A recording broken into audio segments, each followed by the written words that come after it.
예레미야 1장 4절부터 10절까지의 말씀 교독하시겠습니다. 여호와의 말씀이 내게 임하니라. 이르시되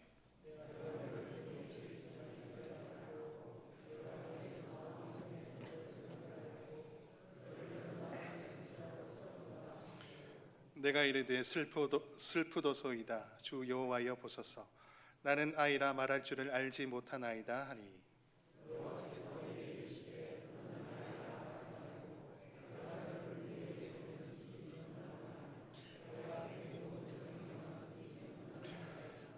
너는 그들 때문에 두려워하지 말라. 내가 너와 함께하여 너를 구원하리라. 나 여호와의 말이니라 하시고.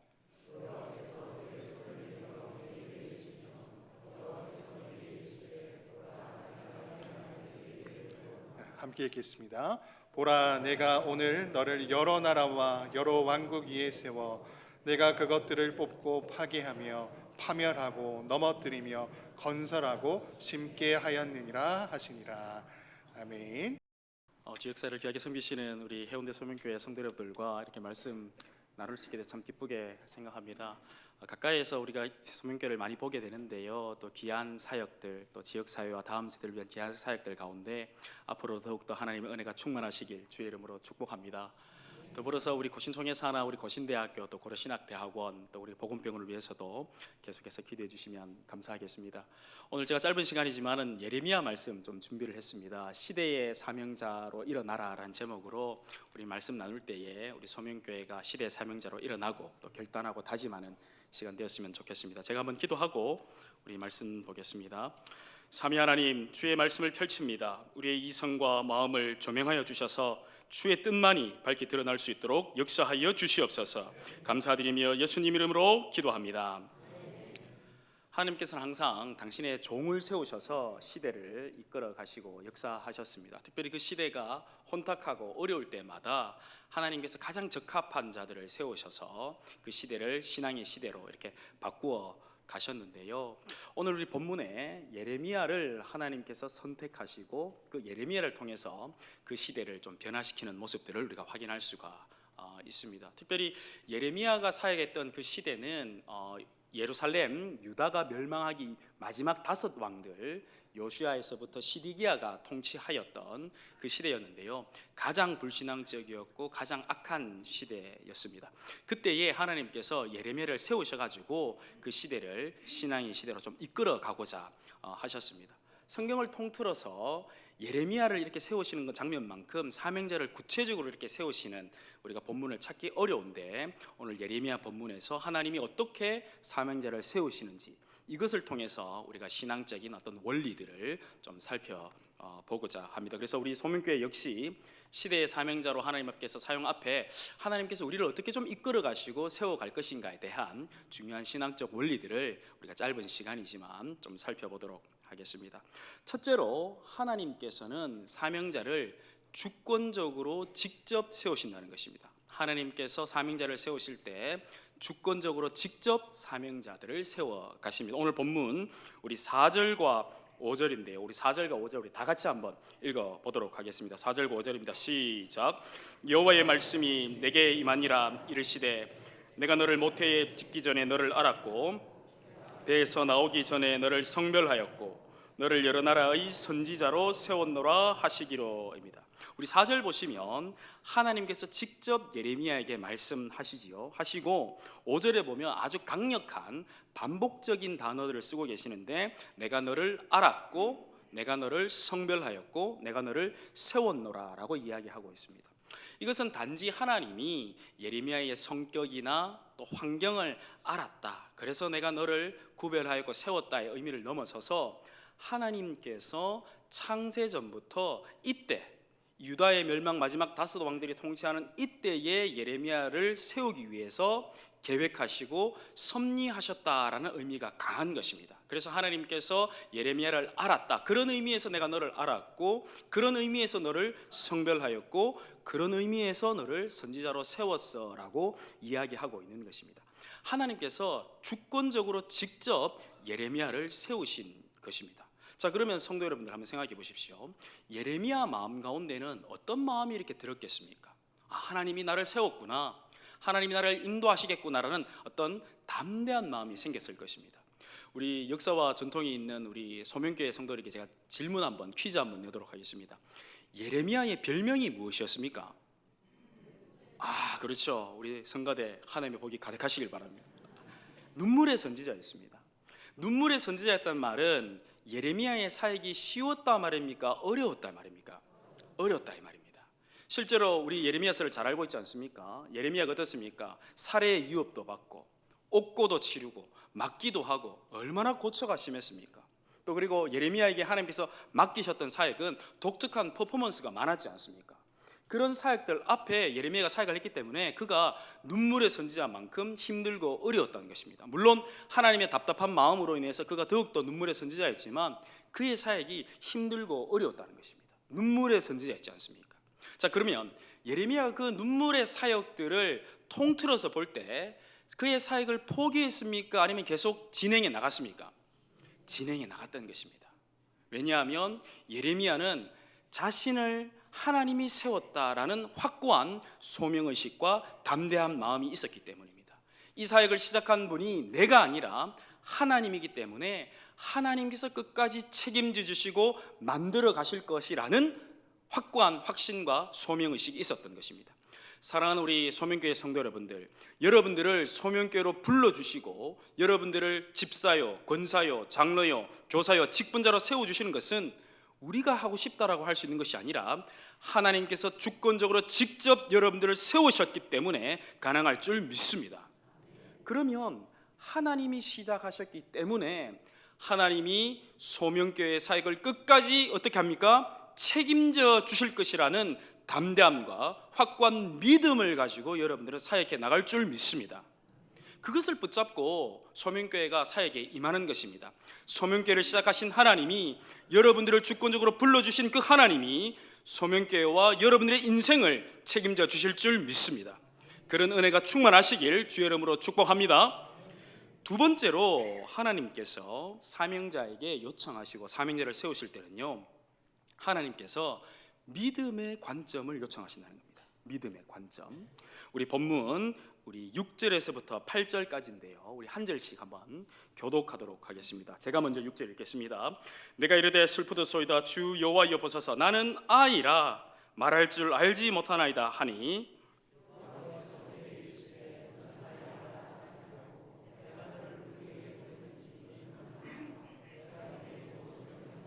우리 8절 다 같이요. 너는 그들 때문에 두려워하지 말라. 내가 너와 함께하여 너를 구원하리라. 나 여호와의 말이니라 하시고. 아멘. 하나님께서 예레미야를 알았고 또 성별하였고 선지자로 세웠다라는 강력한 주권적인 메시지를 주셨어요.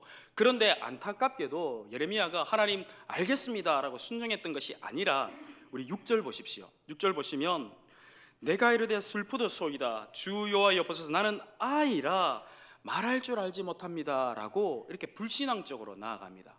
왜 이게 불신앙적인가 하면 예레미야가 저는 아이입니다라고 표현하는 이 원문적 표현이 나알이라는 표현인데 이것이 독특한 단어이기 때문입니다. 이게 한국 문화 안에서 제가 좀 부족합니다, 제가 좀 겸손합니다 뭐 이런 표현이 아니라 나알이라는 독특한 단어를 쓰고 있는 것은 내가 육신적인 어린아이입니다, 나는 영유합니다라고 이렇게 나아가고 있는 것입니다. 독특한 단어이고 예레미야의 나이가 그런 나이가 아니었습니다. 젊었지만 그런 나이가 아니었습니다. 하나님 아버지 앞에 불신앙적으로 나아가면서 하나님 저는 부족하고 안 됩니다, 나는 사명을 감당할 수 없습니다라고 이야기하는 겁니다. 쉽게 이야기하면 이런 겁니다. 하나님 왜 이러십니까? 나는 감당할 수 없습니다라는 이야기를 예레미야가 하고 있는 것입니다. 그래서 7절 한번 보십시오.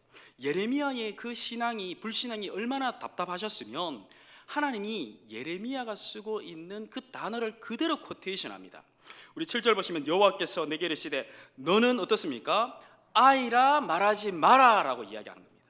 나중에 우리 한번 사전 찾아보십시오. 똑같이 예레미야가 쓰고 있는 나알이라는 단어를 쓰고 있는 것입니다. 콕 집어가지고 예레미야의 불신앙을 하나님이 지적하시고 교육시키시는 것입니다. 우리 성도 여러분들 가정에서 한 번씩 결혼 생활과 이렇게 생활하시면서 이렇게 부부싸움 한 번씩 하시죠? 안 하십니까? 예. 얼마 전에 제가 이제 대학원 수업을 마치고 좀 이렇게 늦게 퇴근을 좀 했습니다. 야간 수업이어가지고 뭐 이렇게 하다 보니까 제가 저녁 식사를 하지 못하고 한 9시쯤 넘어서 집에 퇴근을 했습니다. 제가 그래서는 안 되는데 담대하게 제가 집에 가서 여보 내가 밥을 못 먹었다, 밥을 좀 차려달라라고 제가 담대하게 선포했습니다. 아직 좀 제가 살아있고 해가지고 선포하니까 우리 집사람이 또 감사하게 아무 말 하지 않고 제가 좋아하는 이렇게 된장찌개하고 이렇게 반찬을 보글보글 이렇게 좀 준비를 했더라고요. 그래서 제가 이제 식탁에 딱 앉아서 이제 그러지 말았어야 되는데 된장찌개를 첫 술을 딱 떴는데 된장찌개가 좀 짠 거예요. 짜가지고 제가 집사람한테 여보 된장찌개가 좀 짜다라고 했습니다. 그래서 내가 물 많이 먹고 그냥 밥만 먹으면 됐을 텐데 제가 그 말을 제가 하는 순간 아차 싶었어요. 아차 싶어가지고 어쨌든 그날 뭐 제가 맛있게 먹고 우리 집사람도 뭐 이렇게 별말 안 하고 제가 물 많이 먹었습니다. 물 많이 먹고 이제 며칠 지나서 마침 제가 집에서도 한 번씩 우리 요리도 하고 제가 그렇게 자주 합니다. 그래서 집에 마침 볶음밥 재료가 있어가지고 제가 백종원 레시피를 가지고 볶음밥을 맛있게 했습니다. 제 나름대로 플레이팅도 하고 뭐 이렇게 해서 맛있게 제 나름대로 했는데 우리 집사람이 첫 숟가락을 딱 뜨자마자 했던 말이 무엇이었겠습니까? 짜다라고 하는 거예요. 그때 제가 와, 이 집사람이 나를 교육하는구나. 무슨 의미인지 아시겠습니까? 지금 6절과 7절이 그런 겁니다. 하나님이 예레미야가 썼던 그 단어를 그대로 코테이션해서 예레미야의 불신앙을 교육시키고 있는 것입니다. 자, 그런데 성도 여러분들, 예레미야가 왜 이런 불신앙으로 나오는지, 그가 왜 이런 컴플렉스적인 행동을 하게 되는지 그 본문을 잘 살펴보면 그 맥락을 확인할 수 있는데요. 우리 예레미야 1장 1절 한번 보십시오. 예레미야 1장 1절 우리 다 같이 한번 읽어보겠습니다. 예레미야 1장 1절입니다. 시작. 베냐민 땅 아나도스의 제사장들 중 hil기야의 아들 예레미야의 말이라 되어 있습니다. 예레미야가 어느 지역 출신입니까? 베냐민 땅 어디입니까? 아나돗인 것입니다. 아나돗이라 하면 우리는 이게 우리나라 역사가 아니기 때문에 이게 입체적으로 잘 와닿지 않습니다. 우리가 어느 지역 하면 이게 어떤 의미인지 다가와야 되는데 우리는 이걸 우리 역사가 아니기 때문에 잘 몰라요. 자, 우리 예레미야를 붙잡은 상태에서 우리가 한 군데를 찾아봐야 되는데 제가 아까 우리 눈물의 선지자도 맞추셨던 참 우리 귀한 소명객이기 때문에 질문을 한 번 더 하도록 하겠습니다. 이스라엘의 역사 가운데 성가대 잘 준비해 주시고요. 이스라엘의 역사 가운데 여러 선왕들이 있었는데 다윗을 이어서 왕이 누가 됩니까?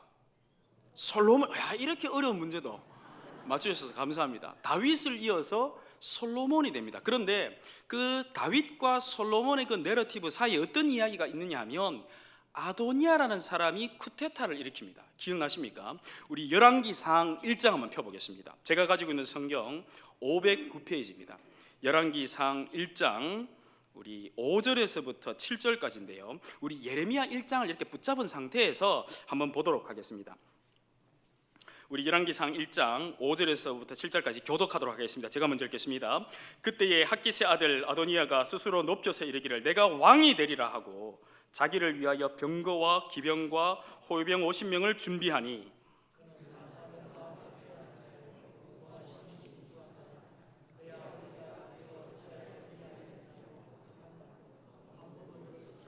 칠 절 다 같이요. 아도니아가 수레의 아들 요압과 제사장 아비아달과 모이하니 그들이 따르고 도우나입니다. 자, 5절 보시면 아도니아가 어떻습니까? 내가 왕이 되리라, 내가 왕이 되겠다라고 천명합니다. 그리고 실제로 군사도 모읍니다.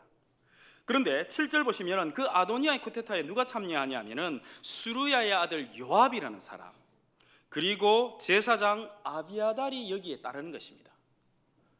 자, 그런데 성도 여러분들, 다윗을 이어서 왕이 아도니아가 됩니까? 솔로몬이 됩니까? 솔로몬이 되고 아도니아의 쿠데타가 실패하게 됩니다.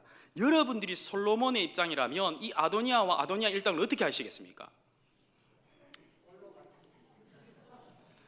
예, 우리 유이신 목사님, 유 목사님의 인격과 삶을 담아서 한번 답변해 주십시오. 유 목사님 어떻게 하시겠습니까? 무너뜨릴 뿐만 아니라 죽여야죠. 아닙니까? 실제로 솔로몬은 죽입니다. 그냥 죽이는 게 아니라 치기법입니다. 완전. 우리 2장 한번 보시죠. 열왕기상 2장인데 열왕기상 2장, 이렇게 성경 보면 참 재밌습니다. 열왕기 2장 34절입니다. 열왕기 2장 34절 우리 다 같이 한번 읽어보겠습니다. 2장 34절입니다. 시작. 여호야다의 아들 분하야가 곧 올라가서 그를 쳐 죽이매 그가 광야에 있는 자기 집에 매장되니라 하고 요압을 죽입니다. 자, 그리고 우리 2장 우리 24절인데 24절 그 말미암 보시면은 여호와께서 살아계심을 두고 맹세하노니 아도니아는 오늘 죽임을 당하리라 하고 아도니아도 죽입니다. 분하야를 보내서 아도니아를 쳐서 죽입니다. 자, 그러면 자 보십시오. 쿠데타 세력이었던 아도니아, 그 다음에 요압도 죽이고, 그럼 남아있는 자가 누굽니까? 제사장 아비아달이 남습니다. 제사장 아비아달. 그런데 솔로몬이 놀랍게도 제사장 아비아달에게 대해서는 은혜와 자비를 베풀어 줍니다. 왜 은혜와 자비를 베푸냐면 아비아달이 그의 선친이었던 다윗과 함께 사역했던 것을 기억하고 그에게 은혜와 자비를 베풉니다. 다만 은혜와 자비를 베풀음에 있어서 어떤 독특한 명령을 내려서 그에게 심판을 하는데, 그것을 잘 보시면서 예레미야 1장 1절과 한번 연결해 보십시오. 우리 열왕기상 2장 26절입니다. 열왕기상 2장 26절, 이 아비아달에 대해서 어떻게 하냐면 2장 26절 우리 다 같이 한번 읽어보겠습니다. 시작. 왕이 제사장 아비아달에 이르되 네 고향 아나돗으로 가라. 너는 마땅히 죽을 자이로되 네가 내 아버지 다윗 앞에서 주 여호와의 궤를 메었고 또 내 아버지가 모든 환난을 받을 때에 너도 환난을 받았은즉 내가 오늘 너를 죽이지 아니하노라 하고 라고 하면서 실제로 아비아달은 살려주죠. 그런데 아비아달에게 어떤 심판, 어떤 명령을 내립니까? 네 고향 어디로 쫓아보냅니까? 아나돗으로 쫓아보내는 것입니다. 그럼 여러분들 무릎을 탁 치셔야 되는 것입니다. 아, 아나돗은 이런 것이구나. 여러분들, 이스라엘 백성들 입장에서 그들의 역사관에서 한번 생각해 보십시오. 그들에게 있어서 다윗과 솔로몬은 정말로 선왕이었고, 그들이 포로기 때라든지 그들이 힘들 때마다 하나님 우리가 다윗대로 돌아가게, 하나님 우리가 솔로몬대로 돌아가게 해주십시오라고 기도하는 그 은혜의 내러티브였습니다. 아도니아는 그 은혜의 역사적 흐름을 망치려 했던 불신앙이요 저주의 사람들이었던 것입니다. 그리고 그런 사람들, 그런 무리들이 쫓겨났던 그 불명예의 땅이 아나돗이었던 것입니다. 그 불신앙의 땅이 아나돗이었던 것입니다. 자, 우리 다시 예레미야 1장 1절로 와보십시오. 예레미야 1장 1절에 예레미야는요 그런 땅 아나돗 출신이었던 것입니다. 그러니까 하나님이 그에게 사명을 맡겼는데도 불구하고 내가 너를 알았고 성별하였고 내가 너를 세웠노라는 강력한 메시지를 받았음에도 불구하고 그가 하나님 나는 아나돗 출신입니다. 우리로 치면 이런 겁니다. 하나님 나는 성골도 진골도 배우지도 가지지도 못한 아나돗 출신입니다. 나는 예루살렘 출신이 아닙니다. 2% 부족한 사역자인데 내가 어떻게 이 사명을 감당할 수 있습니까? 하나님 나는 아이입니다 라고 고백하는 것입니다. 사랑하는 성도 여러분들, 예레미야가 하나님 앞에 아나돗 관점을 가지고 있는 이 모습이 우리의 모습 아닌가라고 하는 것이죠. 하나님께서 우리에게 소명교회를 통해서 많은 사역들을 맡겨주시고 부족하지만 우리의 인생을 통해서 하나님께서 맡겨주시는 하나님 나라의 비전들이 있는데, 하나님 나는 아나돗 출신입니다. 하나님 나는 아이입니다. 우리의 모습이 이런 모습 아닌가. 그런데 그런 아나돗 관점을 가지고 있는 우리들에게 하나님은 믿음의 관점을 요청하시는데, 우리 예레미야 1장 8절입니다. 우리 믿음으로 한번 다 같이 고백하면 좋겠습니다. 예레미야 1장 8절입니다. 시작. 너는 그들 때문에 두려워하지 말라.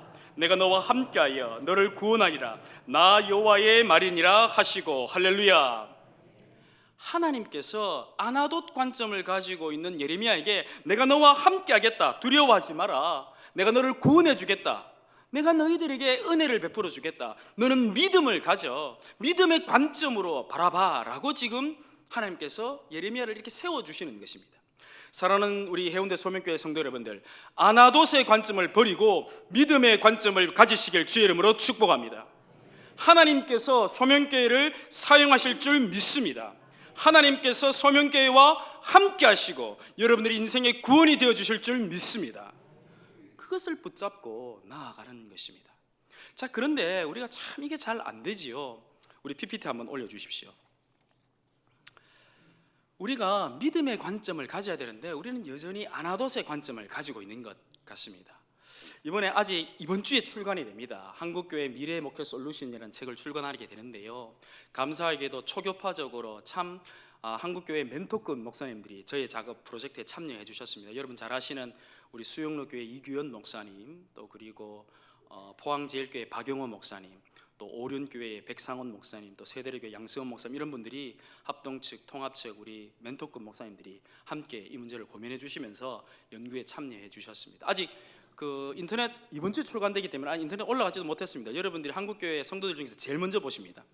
근데 제가 이 작업을 하면서 저는 어떤 신학적 연구를 하냐면, 저는 교회를 분석할 때 문헌 이론적으로 분석하는 것이 아니라, 아마 여기에 이제 교수님들 또 대학원생들도 많이 계실 것 같은데, 저는 양적 연구나 질적 연구를 통해서 한국 교회를 분석하고 있습니다. 그런데 이번에 조사하면서 어떤 질문을 했냐면, 약 한 1,400명의 목회자들, 또 그리고 성도들, 우리가 다음 세대들을 위해서 제가 조사를 했는데요. 성도님들 한 600명 이상이 어떻게 응답을 했냐면, 우리 다음 세대가 현재 우리 세대 나보다 하나님을 더 잘 섬길 것 같다라는 질문에 아니요라고 응답하고 있는 것입니다. 놀랍지요. 우리 다음 세대가 우리 자녀들이, 쉽게 말하면 우리 자녀들이 나보다 더 신앙생활을 잘해야 되는데 아니요라고 자신감이 없는 거예요. 그래서 제가 조금 문항을 좀 양보해서 이렇게 질문했습니다. 우리와 비슷한 수준에서는 신앙생활을 할 수 있을까요? 물어보니까 그건 역시 아니요라고 이야기하는 거예요. 참 아나돗 관점입니다. 우리 해운대 소명교회 다음 세대가 여러분들보다 더 뜨겁게 예배드리고 더 뜨겁게 찬양하고 더 뜨겁게 기도해야 되지 않겠습니까? 그런데 거기에 대해서 그렇지 않을 것 같습니다, 그렇지 못할 것 같습니다 라고 응답하고 있는 것입니다. 그리고 더 나아가서 한국교회가 앞으로 성장할 것인가, 한국교회가 앞으로 부흥할 것인가에 대해서도 모르겠습니다라고 응답하고 있는 거예요. 600명 이상 했기 때문에 여러분들 가운데 여기 조사에 참여한 분들도 있을 줄 모르겠습니다. 그래서 옆에 분들에게 이렇게 이야기하시죠. 네가 저렇게 응답했나? 사랑하는 성도 여러분들, 우리의 신앙이 이렇게 자신감이 없고 믿음이 없어서 되겠습니까? 우리의 자녀들이, 우리 소명교회 다음 세대들이, 청년들이 우리보다 더 뜨겁게 찬양하고 우리보다 더 뜨겁게 예배하고 우리보다 더 뜨겁게 기도해야 되지 않겠습니까? 그것이 우리의 모습이 되어야 될 터인데 우리가 이렇게 연약하다 이 말이에요. 뿐만 아니라 우리의 삶을 바라볼 때도 어떻습니까? 우리에게 맡겨주시는 2026년의 사역과 인생이라는 장 앞에도 어떻습니까? 하나님, 나는 아나돗 출신입니다. 나는 배우지 못했습니다. 가지지 못했습니다. 나는 감당할 수 없습니다. 이런 모습이 우리의 모습이 되어서는 안 되고요. 8절의 말씀을 붙잡고 담대한 마음으로 두려워하지 않고 하나님이 나와 함께 하신다, 하나님이 우리의 구원이 되어주신다, 이것을 붙잡고 담대하게 나아가는 우리 성도들 되길 주의 이름으로 축복합니다. 하나님이 우리 소명교회의 구원과 하나님이 우리 소명교회와 함께 해주시길 주의 이름으로 축복합니다. 그것을 붙잡고 우리는 나아가야 되는 것입니다. 우리 옆에 분 성도들과 이렇게 한번 하시죠. 아나돗의 관점을 버립시다. 믿음의 관점을 가집시다. 세 번째로 우리 하나님께서 사명자를 세우실 때는요, 하나님께서 사명을 감당할 수 있는 능력을 허락해 주신다는 것입니다. 저는 첫 번째, 두 번째도 너무 은혜가 되는데 이 세 번째 생각하면 정말로 좋아요. 하나님이 우리에게 말씀만 하시는 것이 아니라, 그냥 내가 너를 세웠다, 너 믿음의 관점을 가져, 이 말씀만 하시는 것이 아니라 사명을 맡기시면서 그 사명을 감당할 수 있는 능력 또한 허락해 주신다는 것입니다. 이게 좀 가슴 뛰지 않습니까? 아닙니까? 자, 가슴 뛰는 내용인 것입니다. 오늘 본문 한번 보시죠. 9절과 10절인데요 우리 교독하도록 하겠습니다. 제가 먼저 읽겠습니다. 여호와께서 그의 손을 내밀어 내 입에 대시며 여호와께서 내게 이르시되 보라, 내가 내 말을 내 입에 두었노라.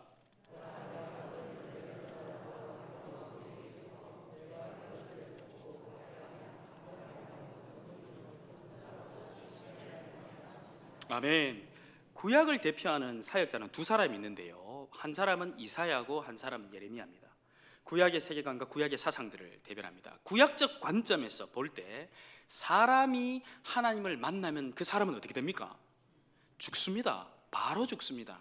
자, 그런데 예레미야가 나는 아이입니다, 나는 부족합니다, 불신앙으로 자꾸 나오니까 하나님이 그에게 강력한 확신을 주시는 퍼포먼스를 보여주시는데 바로 9절인 것입니다. 여호와께서 어떻습니까? 손을 내밀어 예레미야 입에 대어주시는 것입니다. 예레미야가 너무 믿음이 약하니까 예레미야에게 확실한 증거를 보여주시는 것입니다.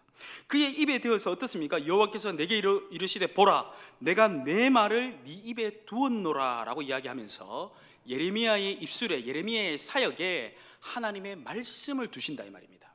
왜 하나님께서 예레미야에게 말씀을 주시냐면, 앞서도 제가 말씀드렸지만 예레미야가 사역했던 그 유다 마지막 5왕 때는 굉장히 힘들었기 때문에 그들에게 말씀을 전하고 그들에게 회개를 선포함으로 말미암아 그들을 돌이키는 사역을 예레미야가 해야 됐기 때문입니다.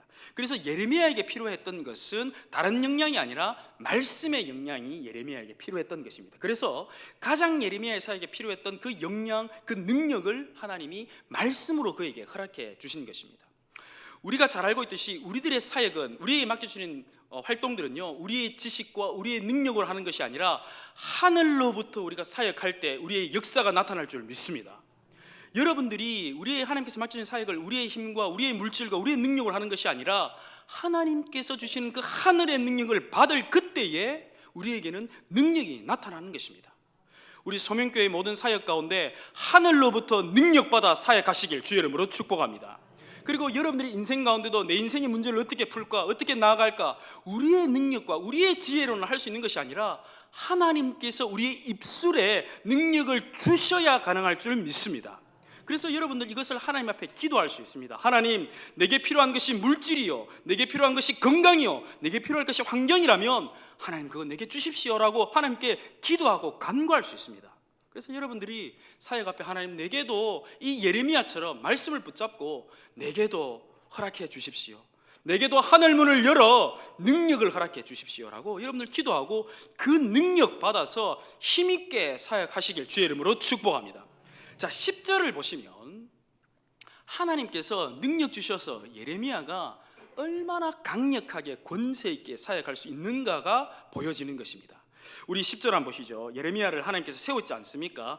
오늘 너를 여러 나라와 여러 왕국 위에 내가 세웠다. 그런데 그의 사역 보십시오. 네가 그것들을 어떻게 합니까? 뽑고 파괴하고 파멸하고 넘어뜨리는 사역을 할 거야 라고 이야기하고 있는 것입니다.